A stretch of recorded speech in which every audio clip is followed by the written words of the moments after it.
Hello साथियों। आज हम लोग इस मॉक टेस्ट सीरीज को आगे बढ़ाते हुए प्रैक्टिस सेट नंबर 2 करने जा रहे हैं। तो जितने भी नए लोग इस चैनल से जुड़े हैं तो इस चैनल को लाइक, सब्सक्राइब और शेयर कर दें। चलिए आज का पहला सवाल देखते हैं। किस अनुच्छेद के अंतर्गत करों को केंद्र द्वारा लगाया तथा एकत्र किया जाता है, परंतु वितरण केंद्र और राज्यों के मध्य होता है? तो आपको इसमें अनुच्छेद बताना है। अनुच्छेद 271, 279, 273 और 270। तो इसका आंसर हो जाएगा 270। अनुच्छेद 270 के तहत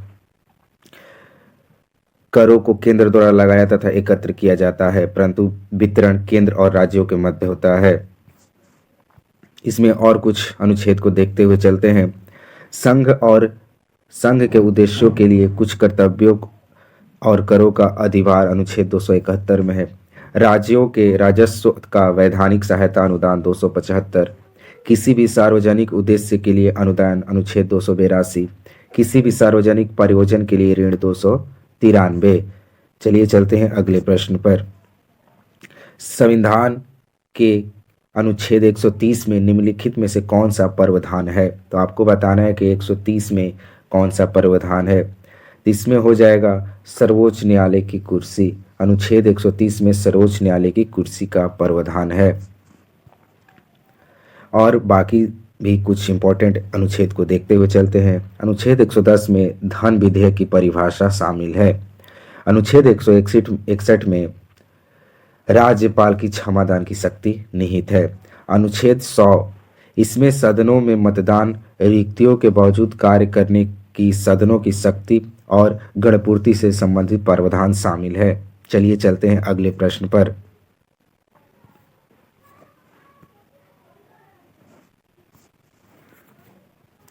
अगला प्रश्न है, भारत के संविधान के किस संशोधन में भारत में पंचवर्षीय पंचायती राज व्यवस्था लागू है? आपको एक बार और रिपीट कर देता हूं क्वेश्चन। भारत के संविधान के किस संशोधन में भारत में पंचायती राज व्यवस्था लागू है? तो ये आपका संविधान संशोधन 73वां में ये पंचायती राज व्यवस्था लागू है। इसमें कुछ इंपॉर्टेंट पॉइंट देखते चलते हैं। भारत के संविधान के 73वें संशोधन में ग्राम सभा की परिकल्पना पंचायती राज व्यवस्था की नींव के रूप में की गई है, जो राज्य विधानमंडल द्वारा सौंपे गए कार्यों और शक्तियों के निष्पादन के लिए है। संविधान का 73वां संशोधन अधिनियम 1992 में एक नया भाग 9 जोड़ा गया है, जिसमें 16 अनुच्छेद और संविधान की 11वीं अनुसूची शामिल है। तो ये आप लोग अच्छे से याद रखेंगे। अगला प्रश्न देखते हैं। भारत के सबसे बड़ा पठार कौन सा है? भारत का सबसे बड़ा पठार कौन सा है? तो आपके 4 ऑप्शन है, इनमें से सही ऑप्शन को बताना है। तो इसका आंसर हो जाएगा दक्कन का पठार। दक्कन पठार भारत का सबसे बड़ा पठार है। दक्कन पठार भारत का सबसे बड़ा पठार है। यह महाराष्ट्र, तेलंगाना, उत्तरी कर्नाटक, तमिलनाडु के कठियावाड़ तक फैला हुआ है। लद्दाख पठार, लद्दाख पठार भारत का सबसे ऊंचा पठार है। अगर दक्कन पठार बोला जाए तो ये सबसे बड़ा पठार है और लद्दाख पठार सबसे ऊंचा पठार है। इसकी ऊंचाई 3000 मीटर है। हिमालय के कुनलुन पर्वतमाला तक फैला हुआ है। हिमालय के कुनलुन पर्वतमाला तक फैला हुआ है। अगला पठार है छोटा नागपुर पठार। इसमें झारखंड राज्य के साथ साथ उड़ीसा, पश्चिम बंगाल, बिहार और छत्तीसगढ़ के आसपास के हिस्सों में फैला हुआ है। इसकी ऊंचाई 700 मीटर है। अगले प्रश्न को देखते हैं। प्रश्न संख्या 5 है, 2011 की जनगणना के अनुसार भारत में कृषि श्रमिकों का प्रतिशत कितना है? तो इसका आंसर हो जाएगा 54.6। भारत में 2011 के अनुसार कृषि श्रमिकों का प्रतिशत 54.6% है। 2011 की जनगणना के अनुसार भारत में कृषि श्रमिकों का प्रतिशत हिस्सा 54.6% है। 2021 में भारत के कार्य बल में कृषि का हिस्सा 43.96% है।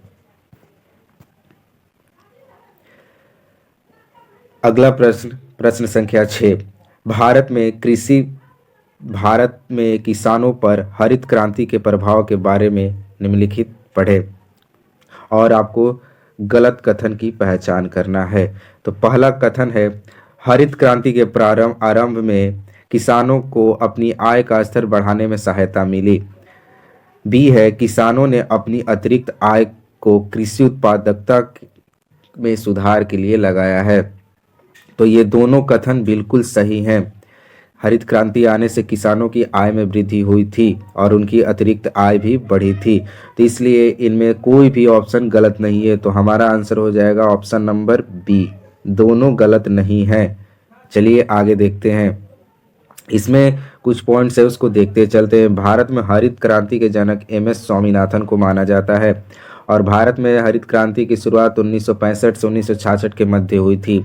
विश्व में हरित क्रांति के जनक नॉर्मन बोरलॉग को माना जाता है। अगला प्रश्न, राष्ट्रीय कृषि एवं ग्रामीण विकास बैंक की स्थापना कब हुई थी? मतलब कि नाबार्ड की स्थापना कब हुई थी? तो नाबार्ड की स्थापना 1982 में हुई थी। नाबार्ड एक विकास बैंक है जो मुख्य रूप से ग्रामीण क्षेत्र पर ध्यान केंद्रित करता है। यह कृषि और ग्रामीण विकास के लिए वित्त प्रदान करने वाली शीर्ष संस्था है। इसका मुख्यालय मुंबई में स्थित है। योजना आयोग के पूर्व सदस्य श्री बी शिवरामन की अध्यक्षता में नाबार्ड का गठन हुआ था और यह 1982 में इसकी स्थापना हुई थी। चलिए अगले प्रश्न पे चलते हैं। जितने नए लोग हैं चैनल पर वो लोग प्लीज चैनल को सब्सक्राइब करते हुए चलेंगे। आर्थिक सर्वेक्षण आमतौर पर केंद्रीय बजट से कितने दिन पहले प्रस्तुत किया जाता है? ऑप्शन है 1 दिन, 15 दिन, 7 दिन और 2 दिन। तो इसका आंसर हो जाएगा 1 दिन पहले। आर्थिक सर्वेक्षण आमतौर पर केंद्रीय बजट से 1 दिन पहले प्रस्तुत किया जाता है। केंद्रीय बजट की घोषणा से 1 दिन पहले संसद के दोनों सदनों में आर्थिक सर्वेक्षण प्रस्तुत किया जाता है। आर्थिक सर्वेक्षण मुख्य आर्थिक सलाहकार के मार्गदर्शन में तैयार किया जाता है। यहीं पर हम लोग पहले आर्थिक सर्वेक्षण को देखेंगे तो ये 1950-51 में प्रस्तुत किया गया था। 1964 तक इसे केंद्रीय बजट के साथ प्रस्तुत किया गया था, लेकिन बाद में इसे केंद्रीय बजट से हटा दिया गया ताकि बजट प्रस्ताव की बेहतर समझ हो सके। चलिए अगले प्रश्न पे चलते हैं। प्रश्न संख्या 9 है जो कि हमारे विज्ञान से है। शरीर के सभी हिस्सों में CO2 युक्त रक्त को कौन सी वाहिकाएं द्वारा हृदय में वापस लाया जाता है? तो इसका ऑप्शन है धमनियां, शिराएं, केशिकाएं, धमनिकाएं। तो इसका आंसर हो जाएगा शिराएं। शिराएं द्वारा शरीर के सभी हिस्सों से CO2 युक्त रक्त हृदय में वापस लाया जाता है। कुछ यहाँ पर फैक्ट को देखते चलते हैं। शरीर से रक्त को हृदय की ओर ले जाने वाली रक्त वाहिकाएं शिरा कहलाती हैं। शिराएं शरीर के सभी हिस्सों से हृदय तक CO2 युक्त रक्त शिराएं अशुद्ध रक्त ले जाती है। फुसफुस शिरा एकमात्र शिरा है जो शुद्ध रक्त वहन करती है। ये काफी इंपॉर्टेंट पॉइंट हो जाता है। फुसफुस शिरा एकमात्र शिरा है जो शुद्ध रक्त वहन करती है। फुसफुसीय शिरा फेफड़े से रक्त को बाह्य अलिंद तक ले जाती है। कहाँ तक ले जाती है? बाह्य अलिंद तक ले जाती है। धमनियां CO2 युक्त रक्त को हृदय से शरीर के कुछ हिस्सों तक ले जाती है। धमनियां शुद्ध रक्त ले जाती है। यह भी काफी इंपॉर्टेंट प्रश्न बन सकता है। फुसफुस धमनी एकमात्र धमनी है जो अशुद्ध रक्त लेती है। यह भी काफी इंपॉर्टेंट जो बार बार एग्जाम में पूछे जाते हैं। तो यहाँ से इतने सारे फैक्ट बनते हैं, आप लोग को अच्छे से याद कर लेना है। चलिए अगले प्रश्न को देखते हैं। प्रश्न संख्या 10 है। हॉकी के खेल में जब नियमों का उल्लंघन संभावित गोल को रोकता है तो अटैकिंग पक्ष को क्या दिया जाता है? तो इसका आंसर हो जाएगा penalty free stroke. Penalty stroke आपको क्या दिया जाता है? Penalty stroke.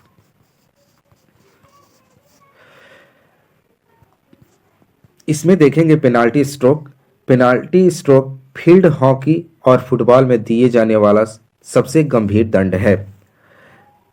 Artificial turf, attacker, breakaway, corner, flag आदि हॉकी फील्ड से जुड़े हुए शब्द हैं।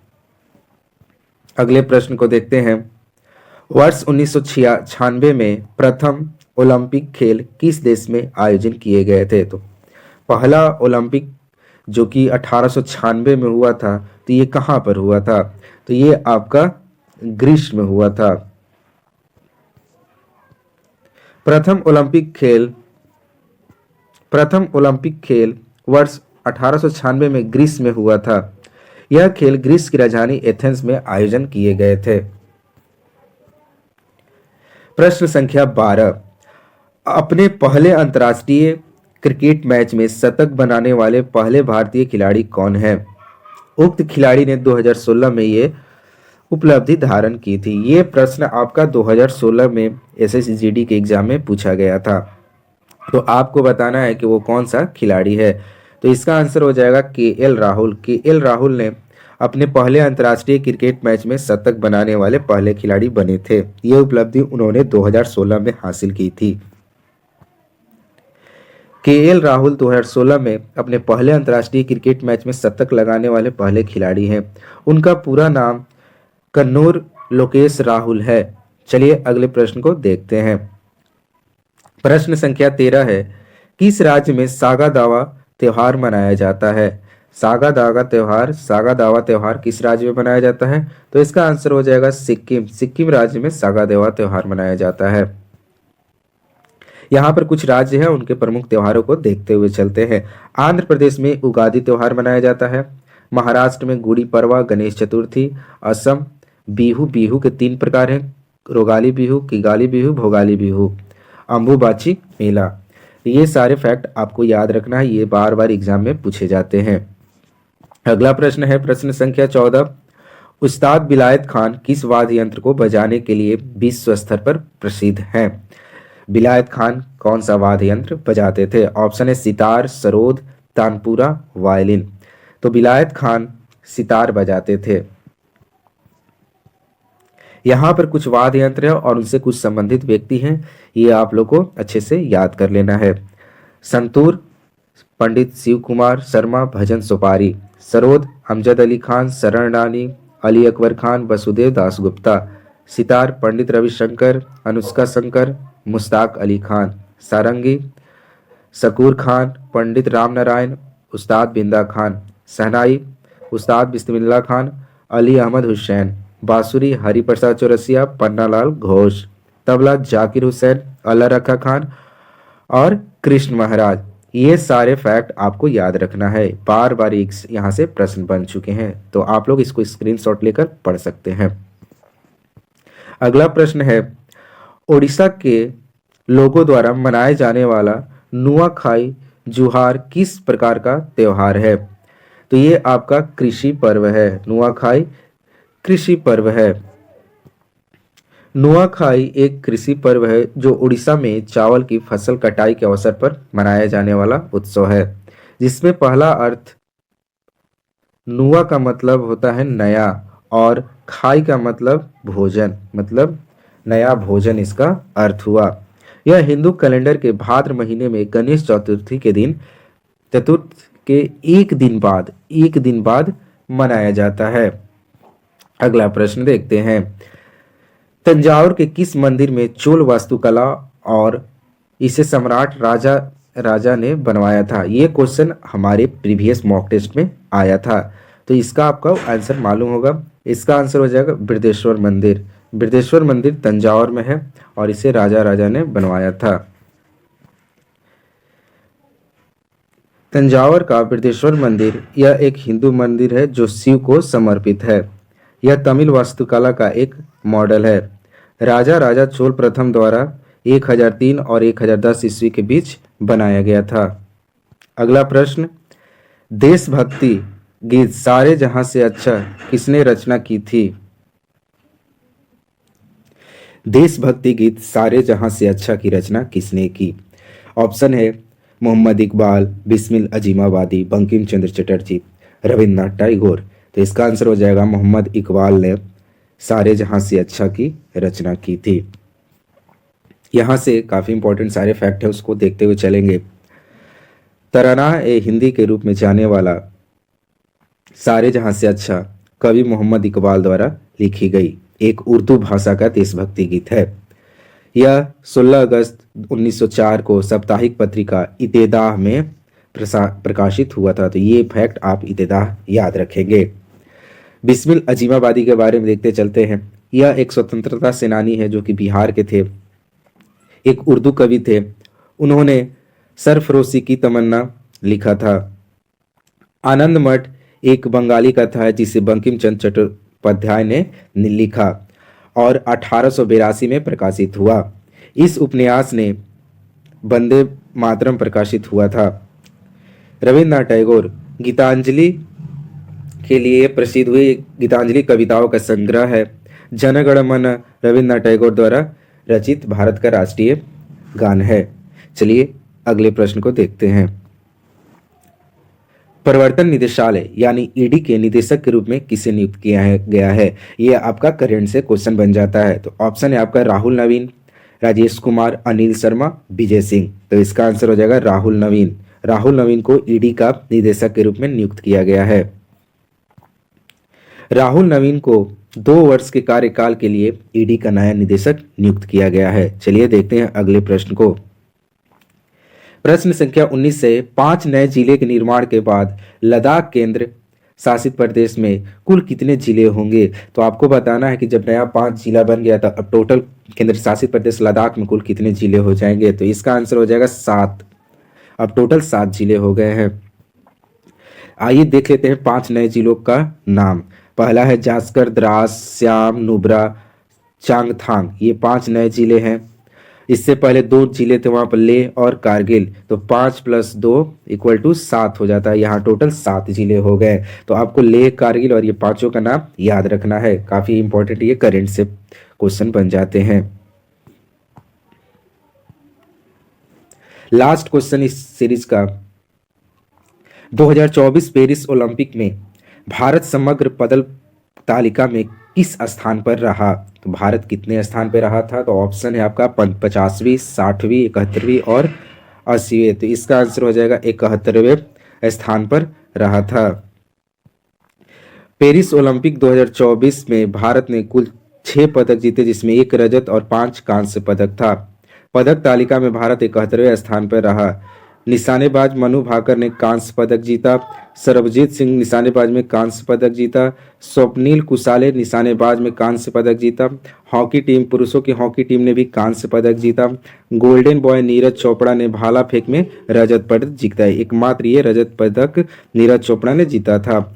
अमन सहरावत ने कुश्ती के स्पर्धा में कांस्य पदक जीता था। तो आज की क्लास हम लोग को यहीं पे समाप्त होता है। Thanks for watching. अगर आपको ये वीडियो अच्छी लगी हो तो प्लीज़ लाइक करें, शेयर करें और सब्सक्राइब करें। मिलते हैं अगले वीडियो में, तब तक के लिए थैंक यू।